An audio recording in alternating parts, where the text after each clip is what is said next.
Hello, Grid. This is Danielle Palloschi-Browne. I am an agent and investor, and I am here for our weekly builder and construction series with my good friend and co-host, Raj Tamang, who is a custom home builder and engineer.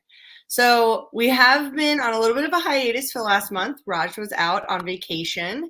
So we're getting right back into it this week with wall bracing system design. So this is really important when we're talking about things like basements and also other structures. So Raj, what's the most important thing for us to know? Where should we start? Okay, so let me share my screen first. All right, here, let me. So that would be okay. So you are in the server. Do you see my screen now? Yep. Oh man, too many screens, but so okay, you look at my screen, right? Okay. I can see it, but I don't see probably what you want to share. Now I do. Okay, so this is the whole thing. So yes, you see this page, right? It's called wall bracing. Yes. Okay. So great. So this is also part of the structural design that we don't talk much about, but that's very important, especially when you do new construction and new design.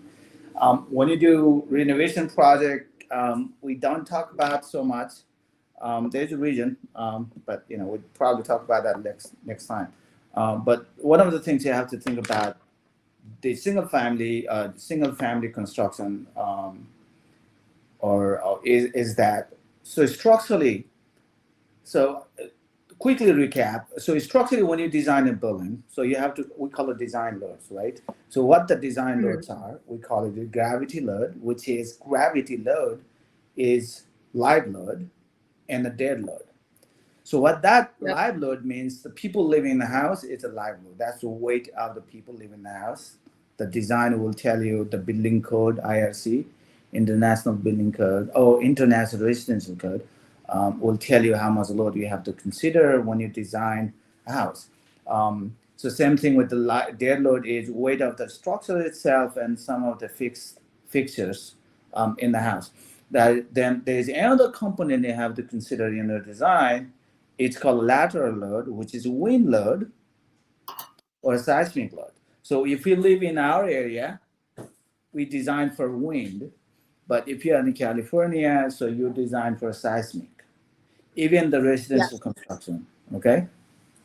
Mm-hmm. So now with this with the wind, so you have to follow some guidelines. For example, this is the house we've been talking about.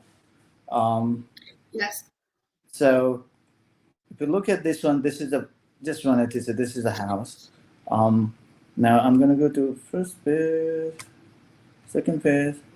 These are all architectural plans and elevations. So this starts from this point. It starts as structural drawings. So first one is notes, right, and its specifications for the structural component. And the second one, foundation plan, right? We already talked about what the foundation plan is. First floor framing plan. So this house is two-story house above ground and a full basement. So it's like two-story, first floor, second floor, and basement. So that's why you have a first floor framing plan. You have a second floor framing plan. It's a roof. Now next page, look at this one. It's called first floor wall bracing plan. Okay. So each floor, first floor and second floor, we have to have a wall bracing plan. The basement, we don't have to because it's concrete, right? So now you ask me why you don't need it. The reason is when you say wall bracing design, it's for the wind. So you have to think about when the wind blows, it can blow in any direction, right? It can be left, right, up and down. So wind direction can be any direction, but gravity load, which is a dead load and live load, is always vertically down towards the center of the earth. So always vertically down. But so there's a lot of physics involved in this, like, because you're really you're thinking of downward pressures and then like swells up in any direction. Correct. So the wind, let's say you have a people live in the house, so when there's a high wind, the wind can blow any direction. So it may blow on the Yeah. left and right, in front and back, or maybe at the roof it could be uplift. It's called, you could be lifting the house too. It may happen, right? So Hmm. that Yeah. needs to be also considered in your design. So the basic concept is that you have to remember when there is a high wind, lateral load, let's say wind is pushing the building, your structure has to be, of course, building has to be structurally sound for this lateral load, stiff. Hmm. We call it more like it has to be more stiff. So how you make this more stiff for construction, not just for gravity load, is that minimizing the lot of doors and windows. Nowadays, open concept, people want to have a lot of doors and windows, which is a bad for wind bracing design, wall bracing design. Because when you say wall bracing, I want to have as a structural engineer, I want to have a lot of walls, solid walls. Because think about Yeah. this, and if you have too many windows and doors, that you don't have too much of solid walls. When there is a high wind lateral load, it's not strong enough to resist the lateral load. Yeah. So this is the thing always we structural engineer fight with the architect and designer. They want to have a lot of doors and windows, and I say you can't have a doors and windows because the house is weak laterally. Yes, you It can. won't be able to hold up. Yeah, you won't be able to hold up laterally when there's a high wind. So in our area, it's not a really high end, but still you have Hmm. to do. We call it 90 miles per hour wind load, or 115 pounds 115 miles per hour ultimate load. Those are more specific. But just to give you an example, wind. You design a house in our area, let's say Fairfax County, versus same house you built in Ocean City. It's a different wind, right? Yep. Because they have So hurricane winds and yeah, wind pressure is higher there because it's a more open area and there's less destructions. Um, um, and also you have to remember, let's say you're building a house where it's already clouded, there would be more obstruction, not destruction, obstruction from the neighboring building and structure. So you don't get the same heat or pressure on the building if you build the same house somewhere open space. You know what I'm saying? yes. I don't know what happened. It just took me out for a second. Right. So those are the things Oh, you have good. to keep in Keep going. mind. So the part of this wall bracing design is to make sure that we have enough solid walls. Um, Depending on what you design this building or you're building construction this particular building, that'll Hmm. give you okay. I need to have minimum of this much of solid walls on the building to resist the wind load. Now, okay, what if I have a lot of doors and windows? Yes, you can do steel framing, moment frame, but your cost is probably three times now. So if you have money, you want to have a lot of doors and windows, then regular wood frame construction is not practical. You have to do it with steel frame, um, Yeah. for the wind bracing reason. Again, same thing. So, but again, there's different means and method, but I'm talking about more cost effective wood frame, light frame construction without using too many steel. Is you have to have a certain amount of solid wall in a house. So how you design Yeah. it, so you how you design it, there's different way of doing it. One is called prescriptive method, means that the Fairfax County or IRC also, International Residential Code, they have a guideline, and depending on the house dimensions, location, height, floor height, they will tell you, how much of wall, solid wall needs to be and what spacing, things like that. You have to pretty much follow the table. So they have a table you have to follow through, but Hmm. you cannot use that all the time. There are certain limitations. So if you are within that limitation, which I'm gonna go to also that link quickly. Um, if you are not within that limitation, you won't be able to design a house for wind design, which is wall bracing design, using prescriptive method means a table. They have a table. You have to pick and choose. Um, Yep. then, if it does not meet, then you have to find an engineer like me, licensed engineer, provide the calculations and all that. So that's a different approach. But most of the single family houses, this prescriptive method, which is the easier one, about 70-80% of it meets the guidelines. Okay. The situation where it does not meet the guideline, for example, this is a Fairfax County. The reason I'm saying Fairfax County is this is one of the counties in the U.S. very stringent about wall bracing design in IRC is because the Brian Foley, he is the structural engineering chief of Fairfax County.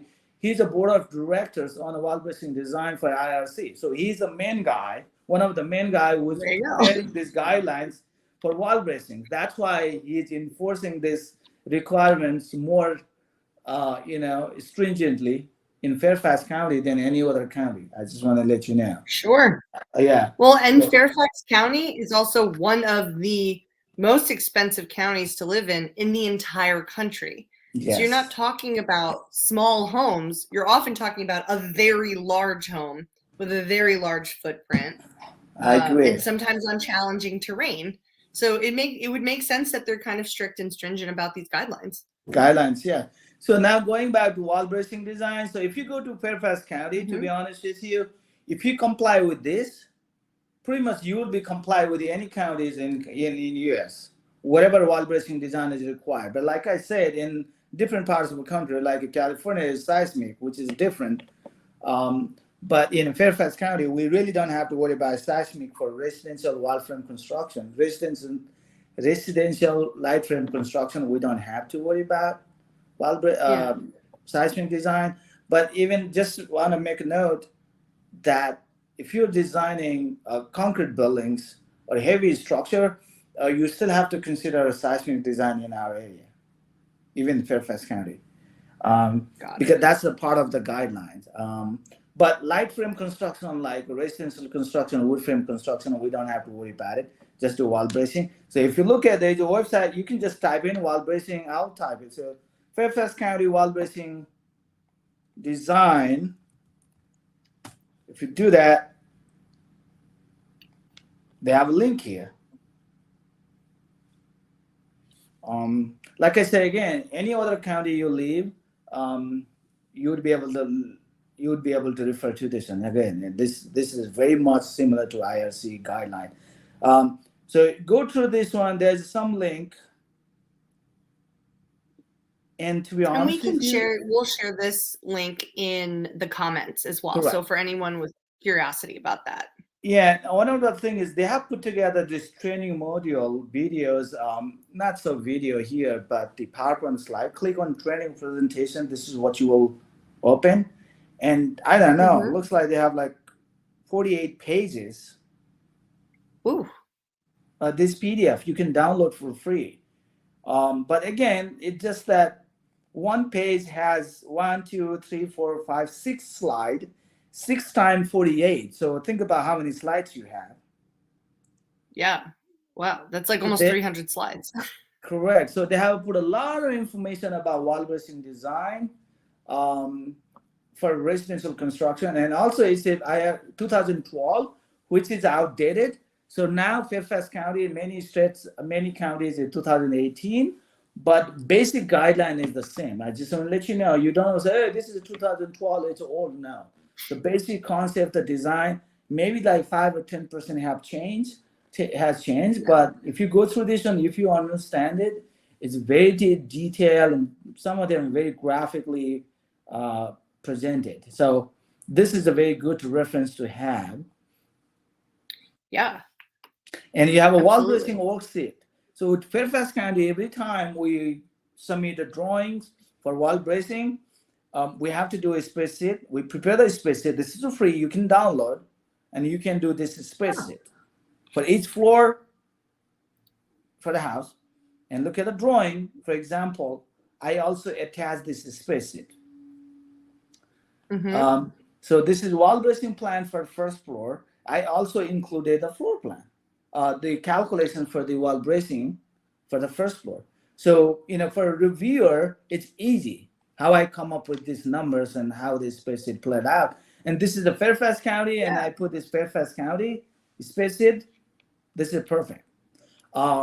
Again, in many counties in Virginia, Maryland, DC, you can still use this spreadsheet. Even though it says Fairfax County spreadsheet, they accept it. Because like I said, many other counties, they don't have this spreadsheet. If I am not mistaken, all the counties I've dealt with, in more than 5, 6, 7 counties in Virginia, Maryland, at least 4 or 5 counties, they don't have a spreadsheet like this. And I always use this spreadsheet. I submit, they always accept it. They never say, oh, this is a Fairfax County, we cannot accept it. No, they never say it. Yeah. So use this as a guideline. Yeah. And they're, like you said, they're using, in most cases in our area, again, we're in the DMV for anyone watching this, they're going to have a lot of the same codes, if not like 90-something% of the same information is going to be applicable no matter where in the counties, at least in our area, or even outside of our area. Most of the time it's going to be pretty universal. Correct. Yes. So now you say, I say the wall bracing plan is only first floor, and I have a second floor wall bracing plan, and you have a first floor wall bracing plan. You're thinking, what happened with the basement? The reason you don't have to worry about the basement is a concrete wall. So we know that concrete is, that's in the foundation plan. Yeah, exactly. It's a concrete wall, so you don't have to worry about the wood. It's not gonna go anywhere. So you don't have to provide any calculus, anything for the basement wall with a concrete wall. Yes. For the record, okay? But in the basement, sometimes you have walkout basement, and let's say part of the basement wall on the back has a stud, then you still have to prepare the wall bracing plan for that portion. But wherever you have a concrete wall, you don't have to worry about it, because we know that the concrete wind will not blow the concrete wall, probably it will blow the wall, stud walls and house framing, but the concrete wall, it's not gonna go away, like that easily, right? So that's why it's just a rule of thumb, we don't have to do anything for the basement wall or concrete wall. Let's say if you have a concrete wall on the first floor, which is, we don't do it here in the US, but if you had it, then you don't have to do calculations either, because you know that you don't have to worry about that. It's not gonna go anywhere with the wind. Because it'll be part of the foundation plan. Part of the foundation plan. So make sure that you have a wall bracing plan like this. And in the plan, if you look at this, I say WSP 48, WSP 48, So, I mean, different engineer has a different approach, but all these designations is in the wall, IRC, International Building Residential Code, or, I forgot to here. So classic wall bracing PDF. So if you click this one, so this one has, this Fairfax County has a classic wall bracing PDF. It will give you a guideline on designing wall bracing, how to use the spreadsheet, if that makes sense. And this is, like I say, 99% is exactly from IRC. So you don't have to worry about, oh, I'm in Arlington County, can I use this spreadsheet? You can. This PDF, you can. And spreadsheet, yes, you can. But again, this is pretty much copy from IRC, International Residential Code. And also in Virginia, we have the VRC, Virginia Residential Code Construct. But that is also a copy from IRC. So I don't want to confuse too much, but look at this. If you go to the link, all this and check it out. You have all the information there. If you have any questions, let us know. But again, so that will tell you what WSP 48 means. So WSP 48 means you have to come here. I have a note here. See? So on the plan, denotes the location of wall bracing panels, brace wall panels. And this is all required. Then, see, let's look at what is WSP 48, okay? Now I come here, it says, on the plan, locates the wall bracing panel. So that's the panel solid wall in the house. So that entire area, that whatever the panel is, you can't have an opening, okay? You can't have a doors or window. So now they say, refer to sheet number S.9 for more details. So I'm gonna go to S.9, which is last 2 pages. Again, all the different structural engineer firm has different approach, but our last 2 pages on the structural drawings are wall bracing detail. So S.9 is here, and I come here, see it's a WSP, right?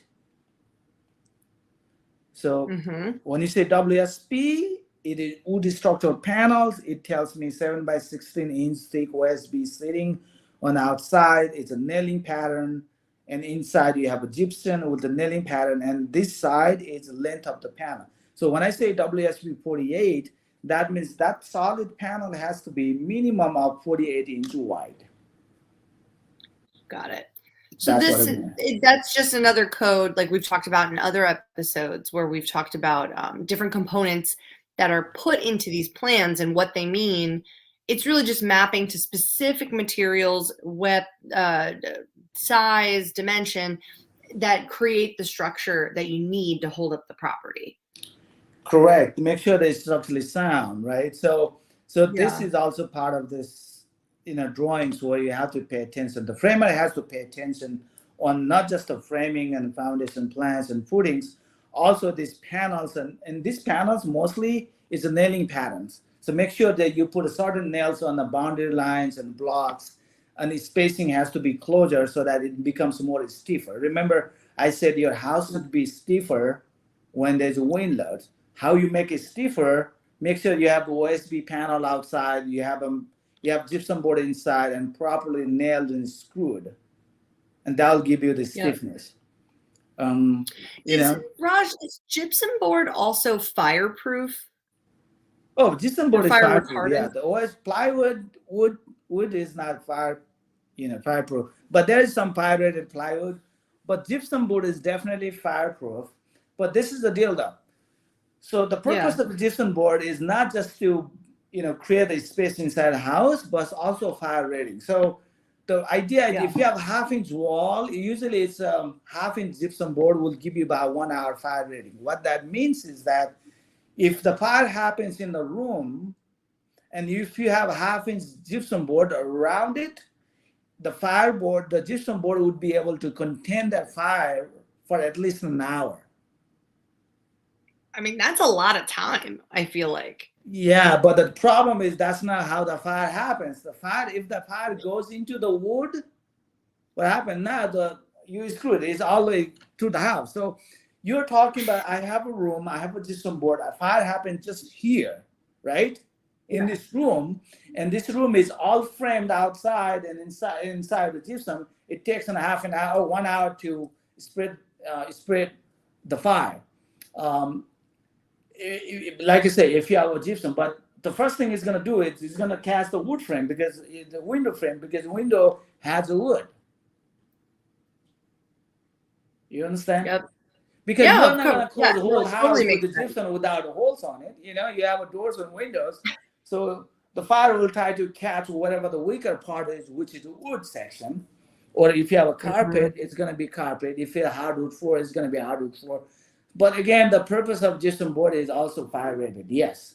Because I've heard of it being used. I sell a lot of properties in DC, often condo conversions, and what they'll require it in some parts of DC, and depending on the construction, they require it to be used for ceilings as a way to prevent fire from spreading between condos or condo conversions or floor to floor, or between row homes, like another, there's often brick and things in between.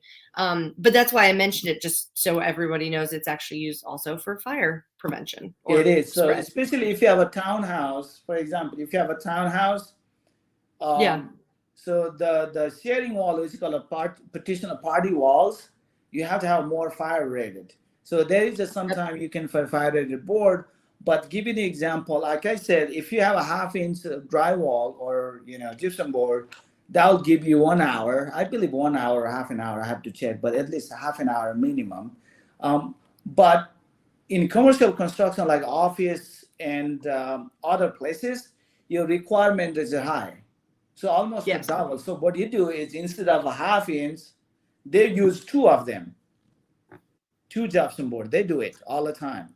So you have a 1-inch thick gypsum board, or you can have a 5/8 thick. So that's depending on the uses, on especially commercial construction. But residential, like I said, 1/2-inch gypsum board is enough for IRC.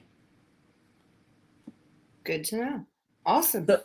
So like I said, on this panel, make sure look at this one. I'm just give you this one of the floor plan for wall bracing plan, which is the first floor, and this wall is the back wall.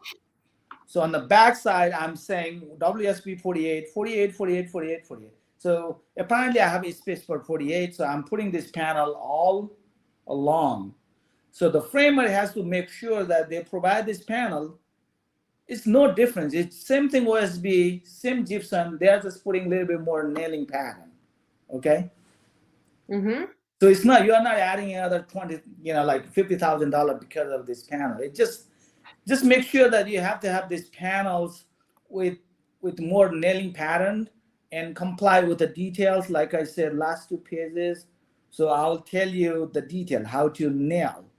See, it will tell you how to nail the gypsum board, and I have some detail. So as long as you go through these details and you have all the information.